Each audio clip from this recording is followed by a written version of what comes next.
మంత్రాల పకిరు చెప్పే మాయ మంత్రం కథ కదే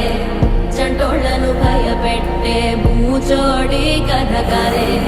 తాత ముత్తాతమ్మల భూతాల కథ కదే విక్రమాదిత్యుడు చెప్పిన వేదాళుడి కథ కదే దీపము నుండి దెయ్యం వచ్చే అల్లావుద్దీన్ కథ కదే ఇది ముడత చర్మం ముసలి చెప్పే కథ లాంటి నిజమే